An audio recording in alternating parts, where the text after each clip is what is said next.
All right, Dax, another offseason is upon us. What's the toughest part about being a journeyman in a new city? Well, Gordo, you know this as well as I do. Being a journeyman in a new city or a city that you're staying in is always difficult. The uncertainty of the future. Are you going to stay? Are you going to go somewhere else? Back in 2020 with Nashville SC, when we had a brand new team, everyone coming to a new city, there was only one person that we trusted to get our real estate needs done, and that's Erin Mishu with Fikes Realty Group. She made everything perfect, flawless, seamless. We had absolutely no issues getting into our house here in Nashville, and all my teammates felt the same way. You can check Erin out at majorleague-realestate.com or give her a call at 615-803-6322. Fellow journeymen in the house. Special shout out this week to Gordo, who actually showed up. Welcome back to the podcast, Mr. Alan Gordon. How we feeling? You look like you're reporting live from who is the neighbor's house in National Lampoon's Christmas Vacation, Elaine, and the other that paint. Where are you? What is that? Reporting live from the 80s. Oh, the painting in the background. That's a good shout, Gargs. I'm in my office. You know, I have a day job, but this takes precedent over anything that I do on a 9-to-5er. I see you're taking a note out of my book with the artwork in the background. Yeah, artwork's nice. I haven't seen jerseys behind you in a while, Dax. What's going on there? Well, I ran through all the best journeyman jerseys, you know, and then I've got the non-journeymen, the superstars. They're the ones in the frames. Yeah, true. they're in boxes still because the wife won't let me put them up right above our stairway. If you're listening to this podcast and you consider yourself a journeyman, will you please mail Mr. McCarty a jersey of yours so he can replenish his journeyman? There's only so many Breck Shea jerseys I can keep hanging up behind me. All right, I have 5 of them, and we went through 5 very early. I don't know what episode we're on, boys, but I gotta say, feels like we're moving up. 5 Breck Shea jerseys. That's pretty good. Our freshest face free agent Dax McCarty feeling good. I wanted to throw. The holidays are right around the corner. I wanted to tell you guys. I got my son, Felix, the MLS edition of the Upper Deck cards or whatever from the last year that I was playing. And I got a little idea. I wanted to throw this by you guys, see what you thought. Basically, you're going to take all these cards and send them out to all the buddies and have them autograph them for Felix and send them back. Since Felix wasn't around when I was going on, but that's his Christmas present. I'm pretty pumped, man. It's like a little thing to reconnect to the guys. I'm excited about it. So you guys will both be getting gift packages and care packages from me that we know at least Dax will send it back. Was I in one of the packs? Yeah. No way. Yes. Dude, so my kids, that's a cool present. Do you know that we have 19 days. You're running way behind, but I wish you No, we're gonna do it together. We're gonna send them out. So I'm giving cards on Christmas with the idea that we'll then use it as a project to kind of send out and have him write letters. Tell Felix he'll get mine back in October. But my kids have been getting these packs for years. They've never pulled one of mine, and never. And they pull like Bobby Burling's my neighbor. They pulled several Burlings. They pull like all these dudes I used to play with. And you should tell them your cards are collector's items. They made yours intentionally rare.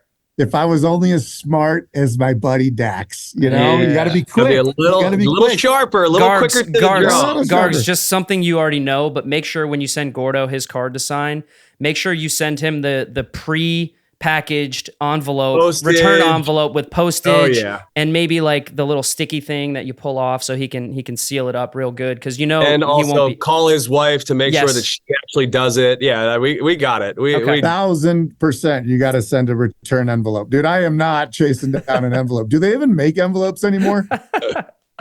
We didn't send out a Christmas card this year because of the cost of postage, because it's insane now.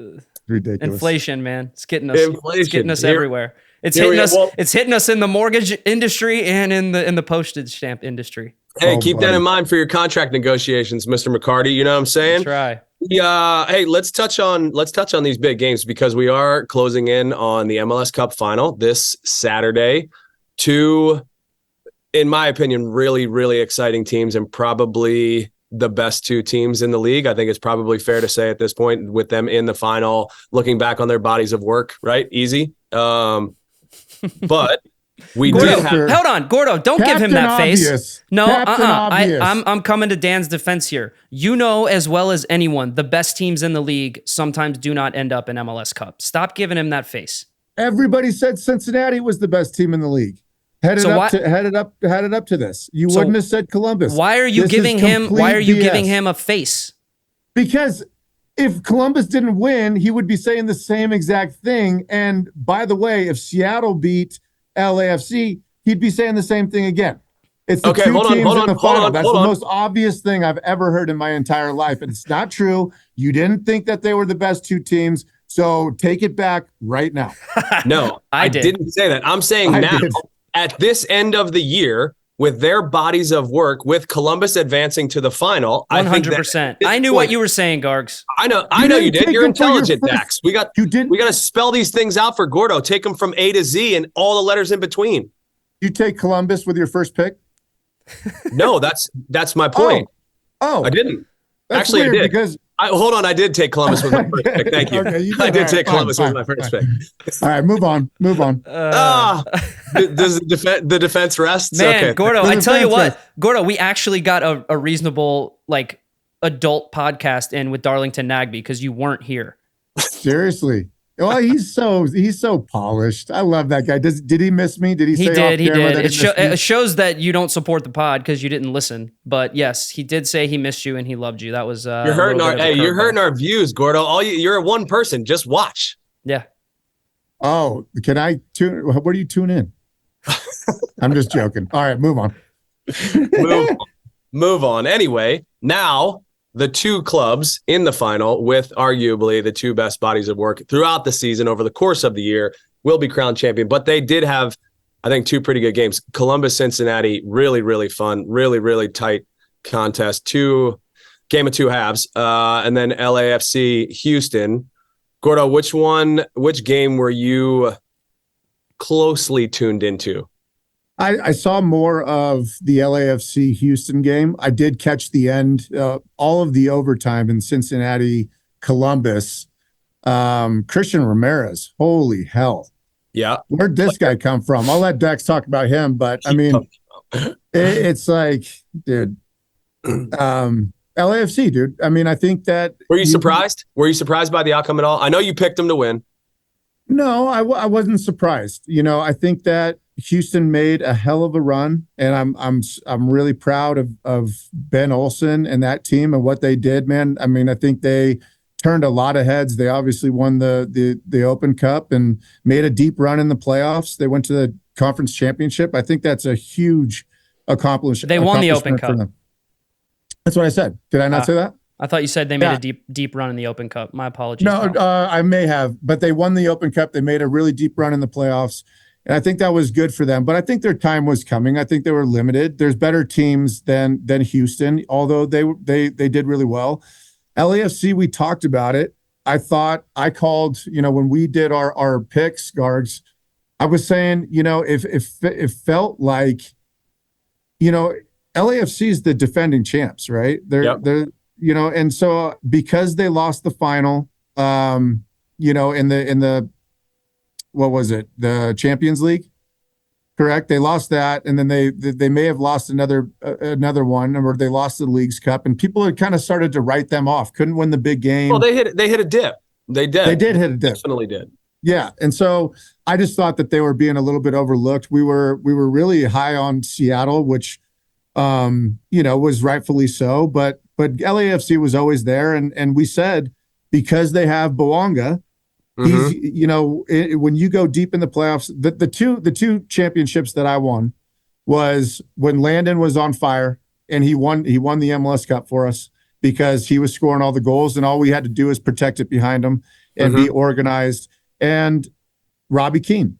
Right, Robbie Keane had an MLS caliber season. He won MVP caliber season. He won it. He was scoring at will, and he scores the winner in the final. Right, you got to ride a hot number 9 if you're going to go deep and win a championship, I believe. There's obviously other ways to do it, but that's a really common way to do it. And Bouanga shows up, and he's just phenomenal right now. The way that he finished that goal was incredible. The way that he hit it, he just banged it. And it goes side net. He didn't try to finesse it or anything. Talking about the goal against Seattle?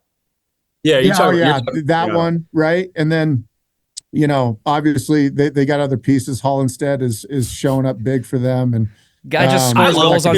I love scores goals. He just scores goals on set pieces. You got to find. I don't understand how he's another guy that we haven't really touched on a lot, but he's a guy that I feel like fits the journeyman mold that doesn't get the credit that he deserves. It's similar to some of the earlier conversations we were having off camera. I feel like he's a guy that is extremely valuable everywhere he goes, and also simultaneously gets devalued by the club that he's at. It just doesn't make sense. I don't get it. These guys, these profiles are so significant to the success of these teams. And he comes up and scores another big goal, which is he's done throughout his career all over the place. And you don't hear about Ryan Hollingshead being a name that is synonymous with a starting 11 that you would need to put together. They've moved him around all over the place. He's been a bunch of different clubs, and he's been a piece everywhere he's going. Well, I agree with your take, Dan, but I don't think he fits the journeyman mold of playing for a bunch of different clubs. I think he's played for two. I think he's played for Dallas and LAFC. Yeah.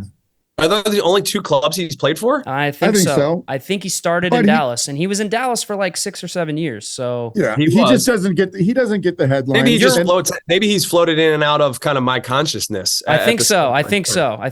And I think he's a fullback. Pretty versatile guy. Kind of like yourself. Maybe you want to put him in the journeyman mold. But gravitate to these guys. But he also plays. I mean, he plays in the midfield. I feel like he's played in parts of his career. He's been like a winger. He's a good soccer player, man, and he's got a high soccer IQ. And I think if you put that on a good team with a good structure, like he's always going to stand out. And that's what he is. He's a standout fullback in MLS, where I think, to your point, Dan, it's more so just the position he plays is undervalued and devalued. And so it's easy to take a player like that for granted. But what you said is spot on. This guy just pops up and scores big goals for them left and right. And he's like probably the most dangerous player in MLS on set pieces, not named Walker Zimmerman. The guy he just scores goals on set pieces left and right. So yeah, I watched the game too, Gordo. I watched the Houston game. The last thing I'll say about LAFC, Dax, is that when you think about LAFC, right, over the past 2.5 seasons, 3 seasons, what do you think about? You think about, man, they got so much talent. They're pretty. They're pretty to watch. Everybody free flowing soccer, scoring goals for fun. Right. Mm-hmm. That's what you think about. But lately, I think the storyline has been how dangerous they are on set pieces. Now, it was kind of like a knock, when they won 4-1 against who they beat early. Vancouver, right? 4 set piece goals. 4 set piece goals. People were like, okay, I'm not sure that that's realistic.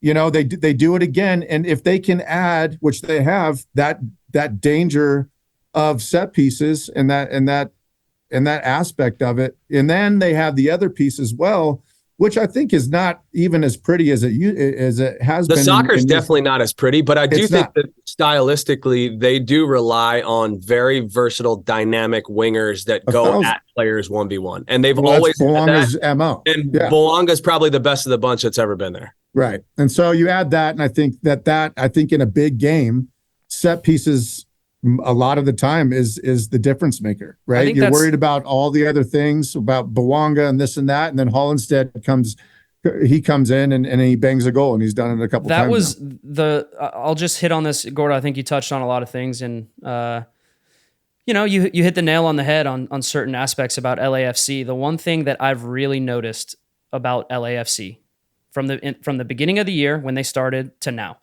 Steve Cherundolo, I don't know. I feel like he has made such a dramatic shift to turn them into such a pragmatic counterattacking team. And I've seen them against Houston. I don't know what the possession numbers were, but even before the game state of LAFC going up 1-0, Houston had like 70% of the ball in LA, completely controlling the game, fairly comfortable. LAFC was dangerous. I think Vela had a couple chances, but like LAFC when we went and played them in LA with Nashville, with Chicago, when I was with Chicago, they suffocated you with high press and they dominated the ball and they created chances like that. They've done a total 180. Now they don't really have a lot of the ball. I think they had 30% of the ball in Seattle. They had 40% of the ball against Houston. And they're showing a different way that they can be successful, because last year it was they were just going to score more goals than you. This year, they've almost like rallied around Crepeau, who's gotten back and been a massive factor, and I think them being so good defensively. Yeah. Chiellini still doing it at a high level, keeping Aaron Long, probably the biggest free agency signing of last year, on the bench for the biggest games, just continuing to do it at a high level. And like you guys said, none of their attacking players other than Bouanga, and I include Vela in this, have been particularly dangerous. Their most dangerous players are Bouanga scoring a world-class goal at any given time, or Hollingshead on set pieces. That's their recipe right now, and it's been successful for them. And they did the same thing against Houston, and they were totally comfortable. I don't think Houston ever looked too dangerous and looked like threatening them once they went up 1-0. I think you're hitting on exactly how they want to play, Dax. I think it's more obvious to me, though, why they play that way. I don't think that their defenders are great in terms of being in space, being world-class athletic 1v1 defenders alone in space. So, yep. And I think Cherundolo obviously recognized that and pulled his whole team back, because Bouanga can run 70 yards or 7 yards, and he's just as dynamic in both of those spaces. So if they can free him up and keep their structure a lot tighter, which obviously fits into a Chiellini mold, and being able to communicate that and organize, they're a lot more dynamic, and Crepeau has been excellent. I mean, he's made some incredible saves. Let's be honest. They should have conceded a goal or two in Seattle, and they could have conceded a goal to Houston, but Crepeau he just comes up big. He wins that moment, and you need the attacking players on the attacking side of the ball to be big and obviously be match winners for you. It's the same with the goalkeeper. If your goalkeeper makes a mistake, that could be fatal. He is not making any mistakes, and he's making huge saves to keep them in games. Yeah, and if you think that Chiellini doesn't have anything to do with this, I mean, I think you're badly mistaken, because how many veterans and coaches sit down and they chat, and he's obviously going to be like, this is what we should do. This is what we should do. You know, like let's get tight. Yeah, he's having his smoking an espresso with Cherundolo, and he's like, "Hey, exactly. Back in the '94 World Cup, right? This is what we did." Right. What there was one play. Do you guys remember the play in Seattle where they were pressing high up the field, and Jordan Morris kind of took a long touch, and he touched it around the first center back, and it was a foot race with him and Chiellini, and Chiellini was about 5 yards ahead of Jordan, and within 2 seconds Jordan was blowing by him, and Crepeau made that unbelievable save on the 1v1. He tried to lift it over him, and Crepeau caught it. Yeah. You don't want Chiellini in that type of situation, okay? So I think you're right. Drop, defend your box, let Chiellini win headers, let him do clearances, let him shithouse as much as he wants, and make sure he's protected. And it's been a recipe for success. I do want to quickly touch on Houston and just compliment them on a fantastic season.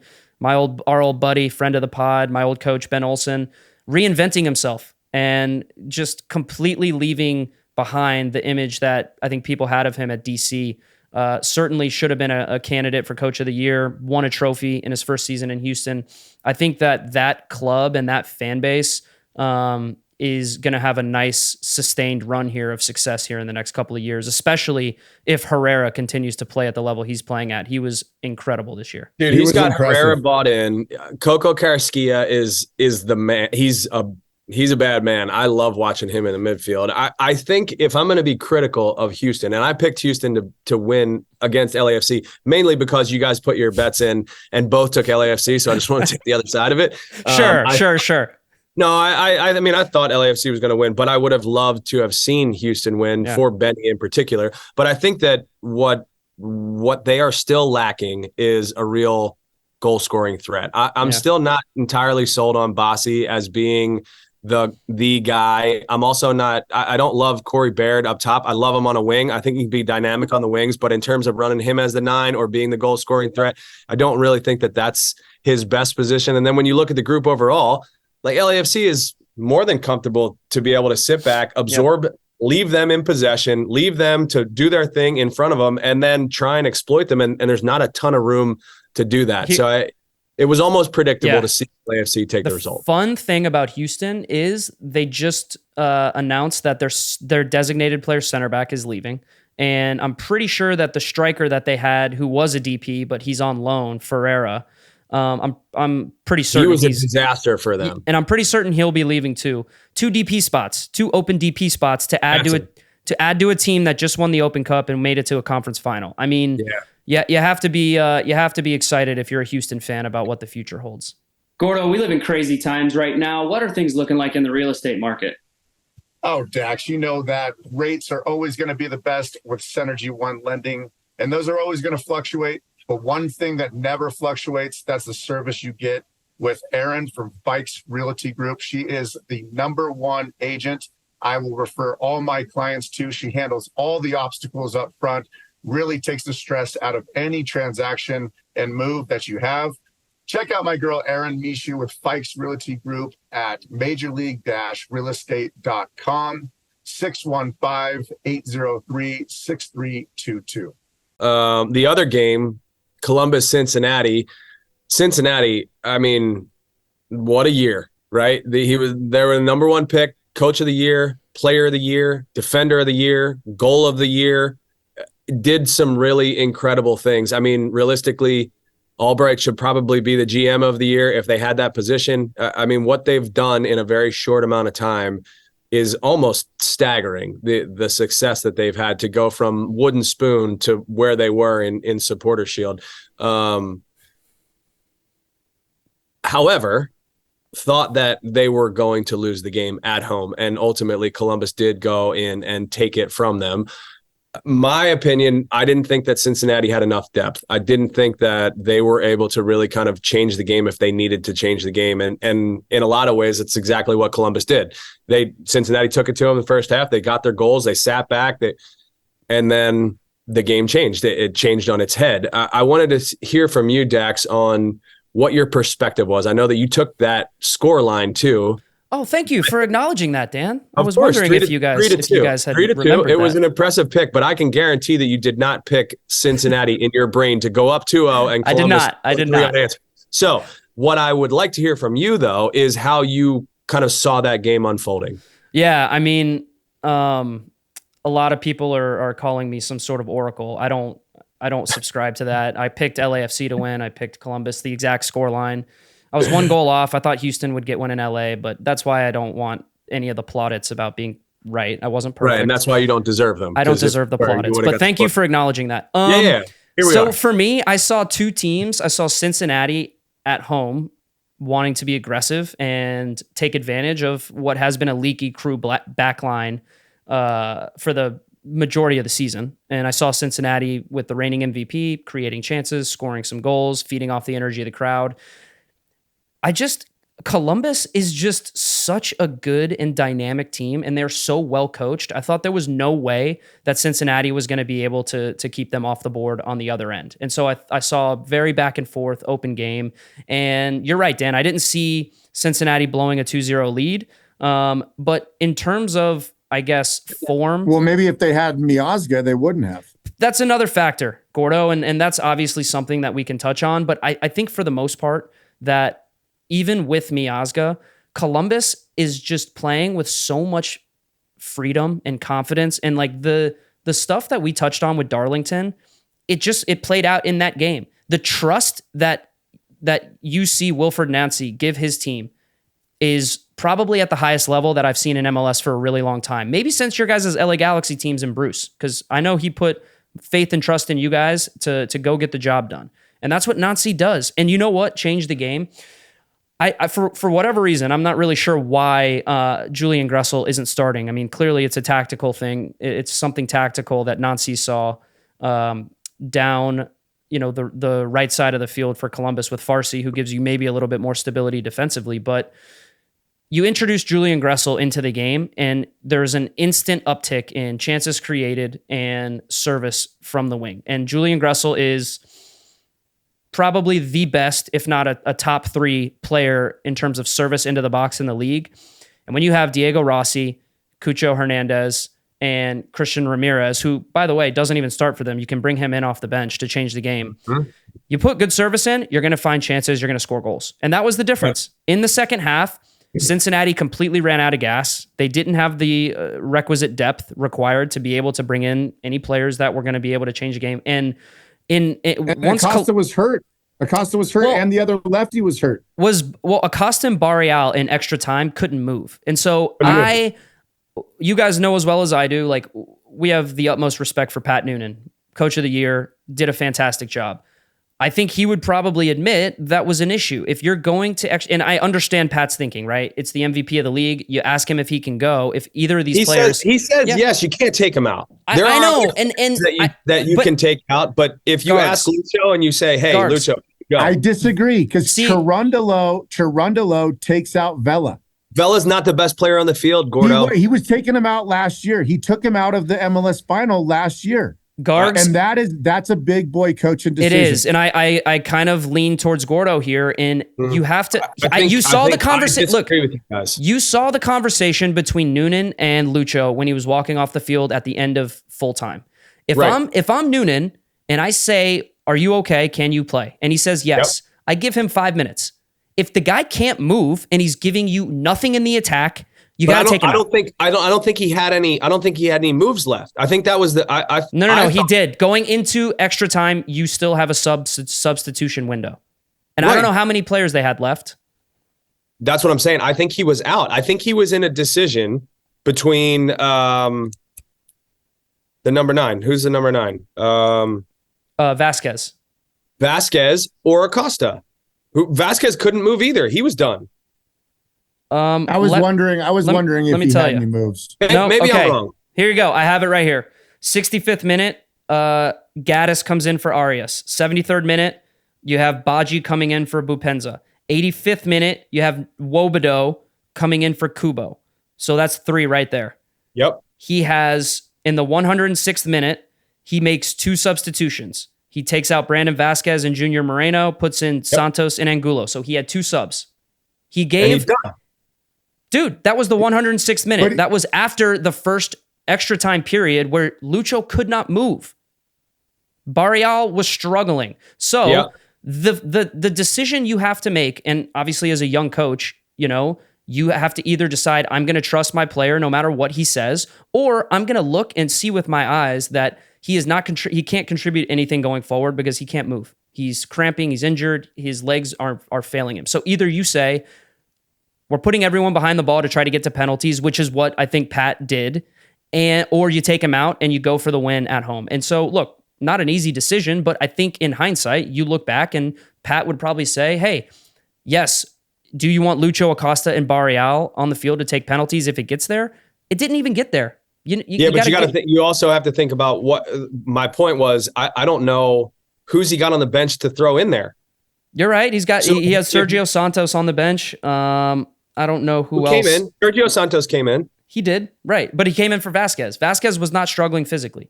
Came in for Vasquez. I watched the overtime with no sound on, so I was kind of ham and egg in this together. But it did seem like I thought that was a pretty pivotal moment, pivotal decision. And you guys 100%. Are saying that you would take Lucho off. I think it's tough for the reigning MVP to be taken off the field if his coach asks him point blank. It is also now going to change dramatically what that relationship is, because Pat clearly asked him, hey, can you go? And he said yes. You got to use your eyes, man. He couldn't move. Pat's going to have to question what Lucho tells him from here on out too.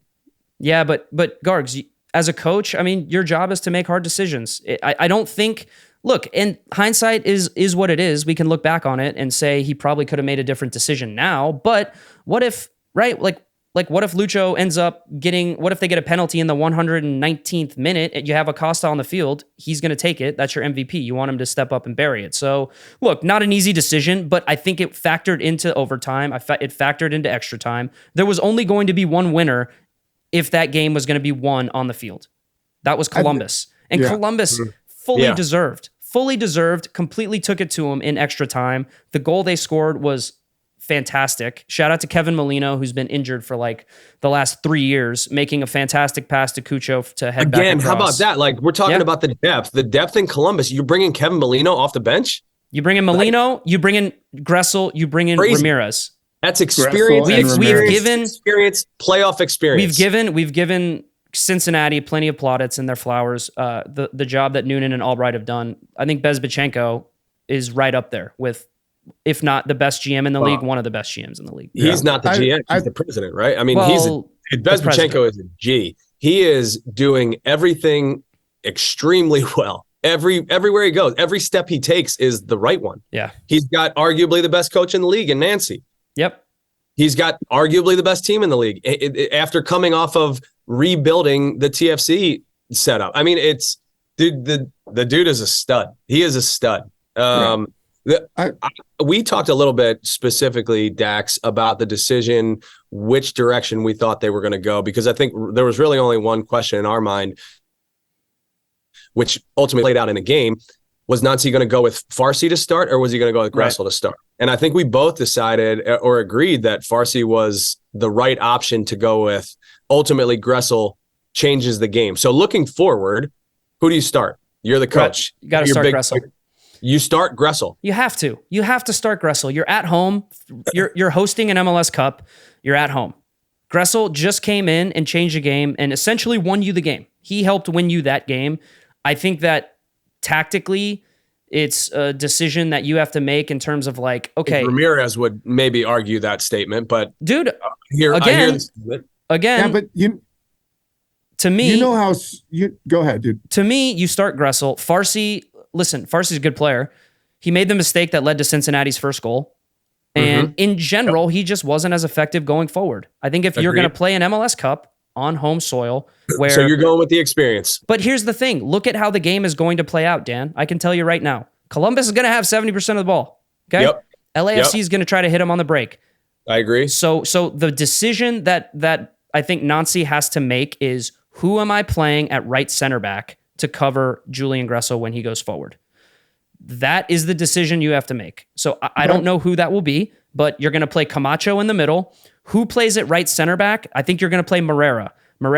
He's a beast. Morera has been excellent. So again, awesome. Your tactical plan is going to be Julian Gressel. You're going to stay high and wide. You're going to occupy Palacios on the left. Bowanga's going to cheat. Steven Morera. This is your job. That's the concern right there, Dax, is Gressel is a liability at this point to get up and down, whereas Farsi covers that. And if we're talking about the only real threat on the field for LAFC is Bowanga, which I think we can probably agree at this point in this game, you're going to essentially give them a lane. You're rolling the dice. What did Darlington say on our pod when we had him on about how they play? They don't. I don't know. Was this off the record or on the record? I don't know. He freely admitted that yes, Nancy, he'll go over a little bit of tactical work on the opposition. Yep. They do not change for anyone. It does not matter who's on the other side of the field. Nancy is going to put his strongest team on the field, and he is going to be as aggressive as he possibly can. Because he just rolled that out with Farsi, why would you think that he'll adjust? Maybe he saw something tactically against Cincinnati that he didn't, that he thought Farsi would be better at. I don't know. But what part of a coach, in my experiences with all coaches, and you see it all the time, is a striker that comes in as a sub, right? And he scores a goal. And then all of a sudden that coach wants to make him a super sub, right? Mm-hmm. They don't value him as much. They get in these things, maybe because they start thinking maybe this is, an asset for us to come in, fresh legs, and he's going to get a goal. I would say the same thing for Gressel coming in. You just said he changed the game, so why not go again with the same lineup, and then have him come on to change the game and have that in your back pocket because he's going to have fresh legs, and Gressel's a horse. And so you bring him on with fresh legs against a tired LAFC that's been running 60, 65 minutes. And then you get the same thing that changed the game and ultimately wins it for you. So I think, he's definitely got a decision to make. But if I was the coach, I would probably be leaning towards that that. I would solidify. Yeah, I would solidify the back line. So essentially, what you're saying is, if you want to base it on the last couple games, you want to spot LAFC a 2-goal cushion. You want to be down 2-0. I understand. Yeah, I understand what you're saying. But this is how I see it playing out. I see him starting Gressel, no question about it, and I see Ramirez coming off the bench because guess what? You still have the most informed striker in the league in Cucho up front. So it's not as Christian Ramirez can play with. Yeah, Cucho. I don't think Ramirez. I agree. I don't think he's in position to start. I think the only question mark is that right wing, right midfield position. Gressel, I don't see how you see the performance that Gressel came in, the way he changed the game. You don't win that game, obviously, if Gressel's not on the field and he doesn't come in. So I think you start with your most aggressive, your strongest attacking lineup right away.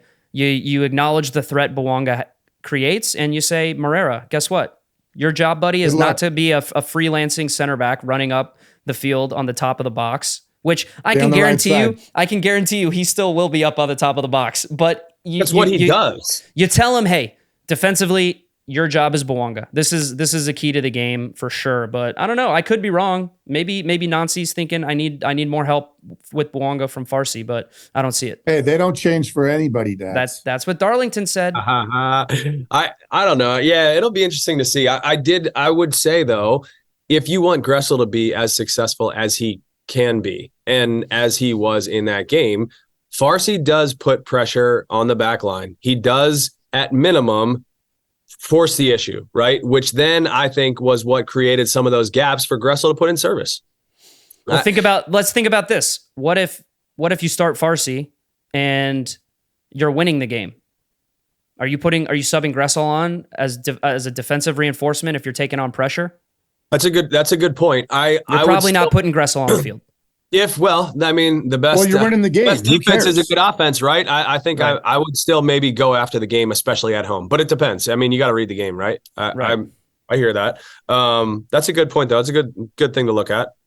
I think it's gonna be a really good game. I think you're gonna see two teams that are peaking at the right time. Yeah, I think that Columbus is probably the team that's gonna feel the most confident. Although, look, LAFC's been there. They're the defending champions. I think you have to respect the fact that they know how to win. They're almost identical to the team they were last year, right? Yep. They've evolved in certain ways. I think it's going to come down to how effective Carlos Vela is. He's going to be on the field, but like Gordo said, he's been, I don't know the last time he played a full 90. I don't know the last time he had a really material effect on a game with goals. 90 Hasn't really had an impactful performance here yet in the playoffs. He missed a few pretty good chances against Houston. And to me, I don't know if you guys saw this or you feel the same. When he got subbed out against Houston, it to me kind of felt like a goodbye. Like an acknowledgement from the crowd, a standing ovation, Definitely. Which he richly deserved. I don't know if he sees himself going back. So this could be the last game we see Carlos Vela in an LAFC jersey. And if it is, I'm sure he'll want to go out on top with a ring and playing well. But I think that's the key for LAFC is what do you get out of Vela in this game? I'm not sure. All right, so pick one, Dax.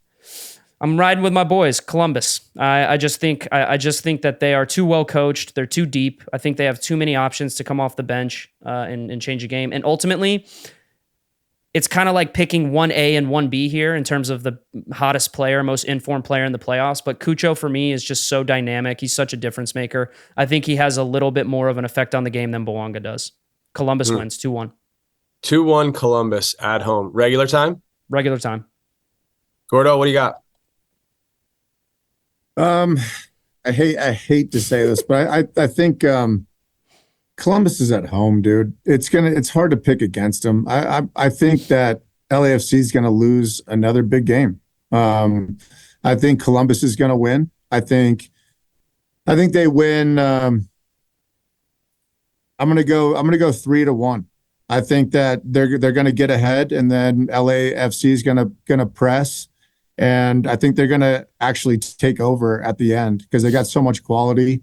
And I think that it's 2-1, for the majority of the second half. And then they get one late, 3-1. But I think Columbus will win. They're at home, man. I mean, you can't, it's hard to take the away team. That's the only bummer about, the the top seed getting home field advantage. You know, I'd like to see them in a neutral site, but you know, I give them the advantage because they're at home. Gargs, before you make your pick, don't be the contrarian just to say, oh, I don't want to agree with my pod mates. All right. Pick who you think is going to win the game and what score you think it's going to be. If you want to copy my pick, that's fine. If you want to copy Gordo's pick, that's fine. But we can't have you on here being like, well, I was wrong because I wanted to be the contrarian. Yeah. No. Hey, fair. Which is funny, Gargs, because I think that we pushed Dax into getting that Columbus score exactly right because we picked first. I picked first. I picked first. Yes. Go through the timestamps, you liar. Well, I did pick Columbus in our draft to win it all. I'm genuinely conflicted, and it's going to be a close game. I think it's a coin flip. I mean, if I was to pick, I actually think it's going to go to PKs. I think it's going to be a knockdown, drag out fight. I think that I wouldn't be shocked to see either of your results because I do think that everything that you're saying, Columbus at home, it all makes sense. They are very talented. They can pass the ball through just about anybody. Cucho, the one thing that I was maybe somewhat pessimistic, just, didn't quite, I don't know, wasn't as confident. It was Cucho's experience in the playoffs. He's obviously a young player, right? And he's a young player in this league, and it is different, and it does get long. And these are things that I think, I was kind of asking myself, is this guy going to show up? But watching that game, man, he was dynamic. He's relentless, Dan. Everywhere. He's relentless. The guy, he doesn't look like he's like that fit, but he never stops moving. He runs. He's got an incredible motor. He's all day, every minute, and he just continues to track things down. I mean, he's a dog, and he's got it. So I do really like him. I really rate Cucho. I do like their team. I think that Columbus's back line is still suspect, and I still think that it's a big question mark. And I think that Bouanga can score goals. So I'm Who wins in penalties? Yeah, just pick somebody. Jeez. And I'm supposedly the fence straddler here. Come on. No, I know. I told you that. Gargs is the fence guy. Yeah, dude, I'm taking the experience. I'm taking LAFC with the upset. I don't think. Look, I agree with you. I don't think there's really a wrong choice. I think either team can win the game. I don't think there's a material favorite one way or the other. But both teams playing well. Team at home. The odds makers are laying it heavy on Columbus. Yeah, I can see that. I can see that. Dude, I'm telling you, man, like, I really like Bouanga as a player, but like the other kid, who's the other winger? Oliveira, is that his name? Oliveira, He's been good. Yep. He's been dynamic. I don't think he's been super goal dangerous. Vela hasn't been goal dangerous. They don't have as many weapons as they did in the past. All they have to do is bottle up Bouanga, right? I think that's clear. But I also don't know if Columbus can bottle up Bouanga. Yeah. He's a fun player, man. He's a fun player. There he is. There's Gargs. There he is. Gordo. There he is. All right. Well, now you got our picks. I want to touch on just a couple MLS housekeeping items. We have had some movement in some of these head coaching hires, decisions, GMs. I would love to hear from you, first of all, and I don't need a soliloquy here from either of you, but I want to hear who will be the most successful head coach of this group? Chris Armas, hired as the head coach of the Colorado Rapids. Frank Klopas, brought back, taking the interim tag off. His another stretch with the Chicago Fire, head coach. Phil Neville moves to Portland, head coach. Second stint in the league with a little bit of experience. Obviously leaves Miami. Now he's at Portland.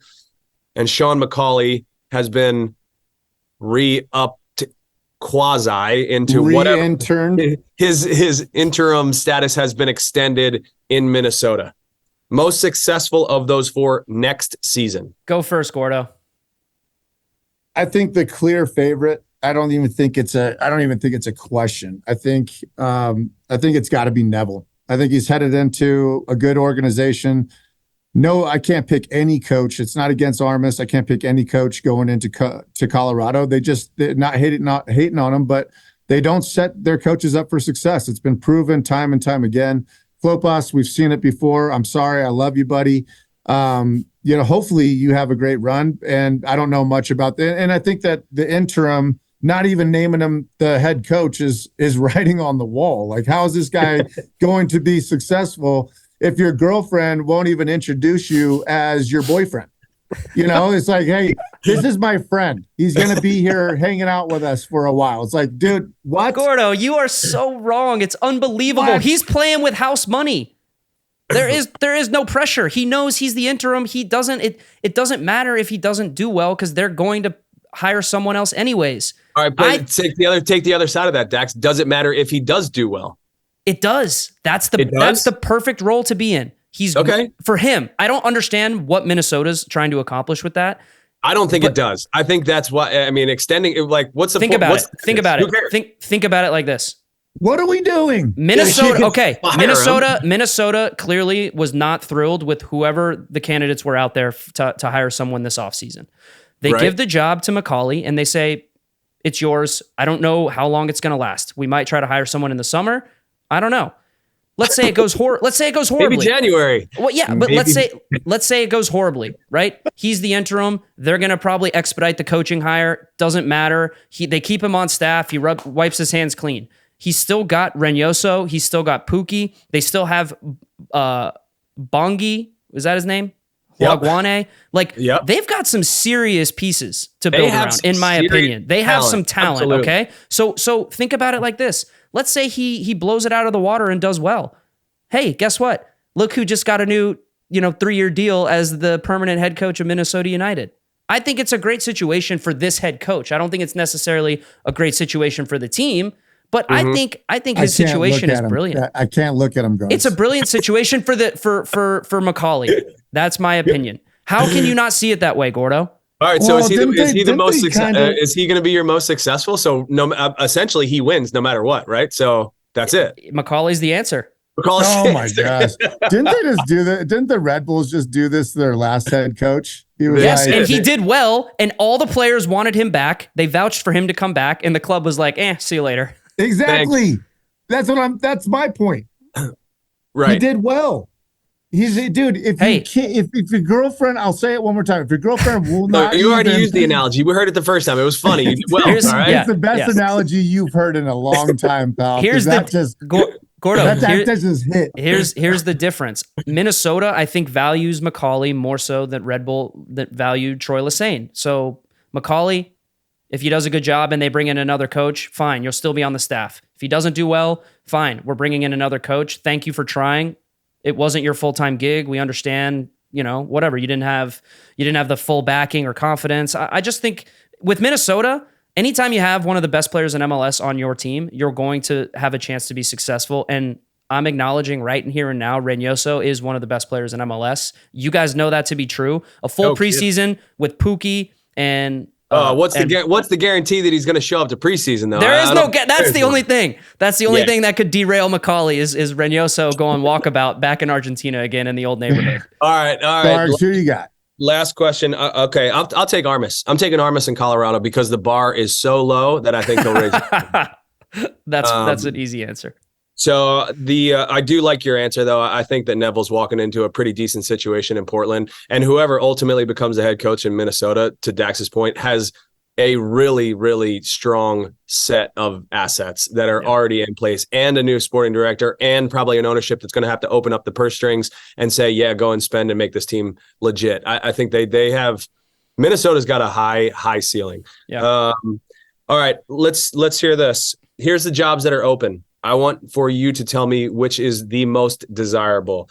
You got the New England Revolution, who just elevated Kurt Analfo to sporting director. You have New York Red Bull, who just got rid of Troy Lesesne. You have Charlotte FC, Montreal Impact, DC United, who just brought on Ali McKay as their new sporting director. Of those opportunities, Dax, you know a little bit about Ali McKay being in Nashville. I do. Which one would you say is the most attractive to the head coaching candidates that are out there?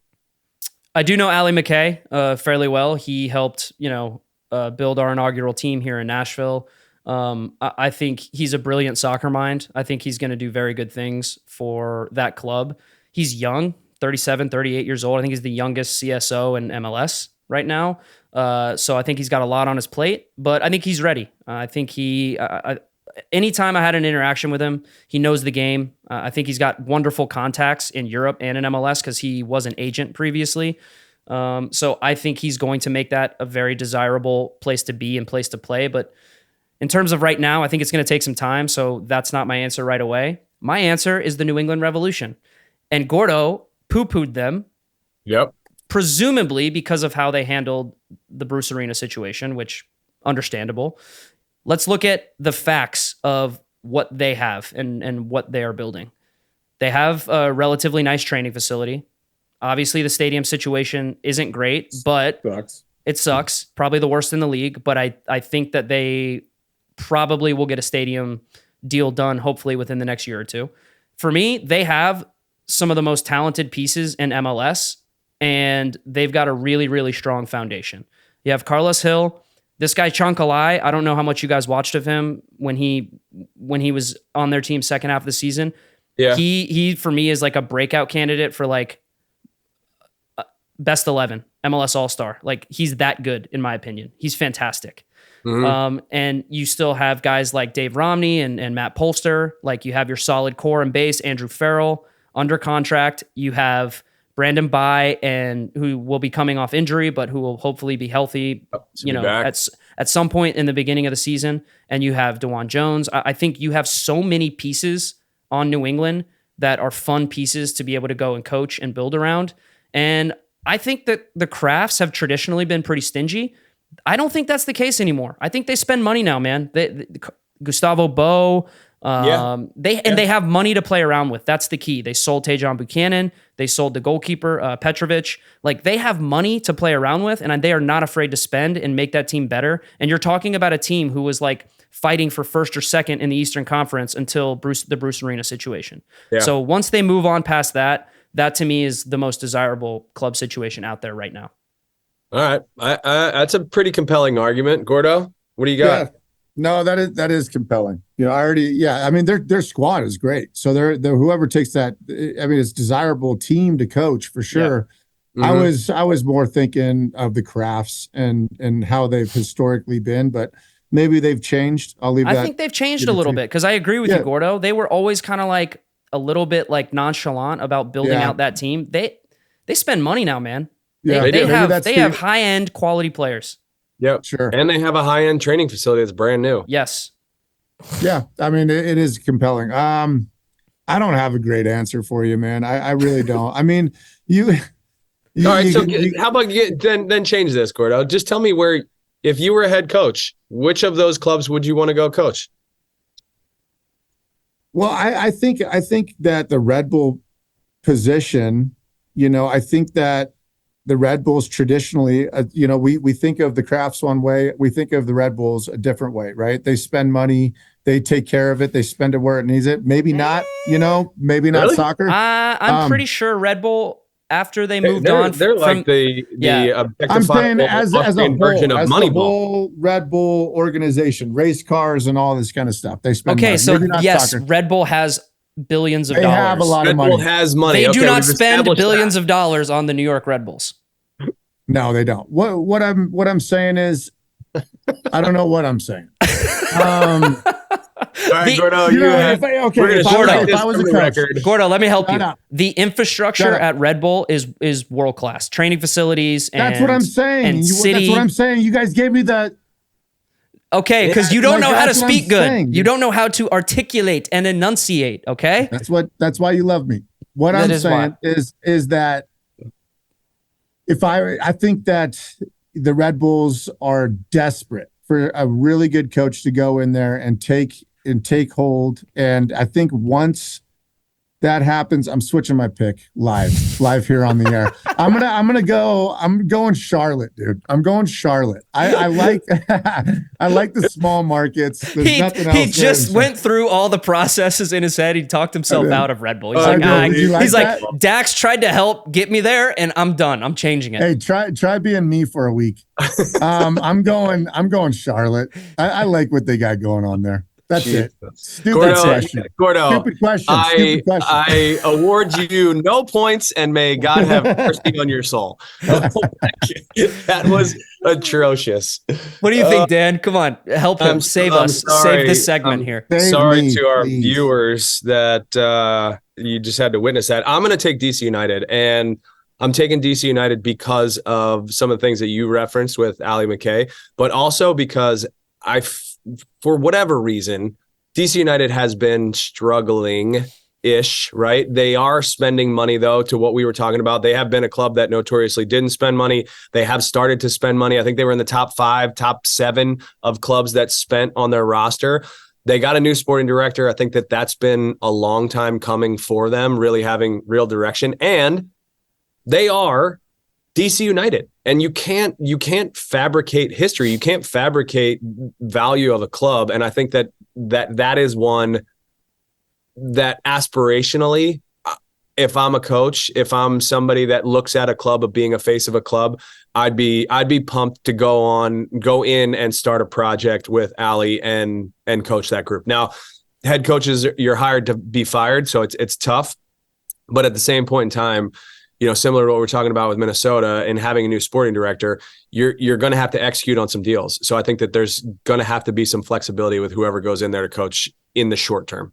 So I'm taking DC. So good. I think that's a pretty fair answer. I do think Ali will be able to change the results there and the culture there. And I think I think they need to give him a runway. They need to give him a couple windows to bring in the coach that he wants, but also get the players that the coach wants. So I'll be curious to see how it aligns with how we built in Nashville, because I think that was, obviously I think he had an influence in that, but I think it was obviously heavily influenced by Jacobs and by Gary Smith.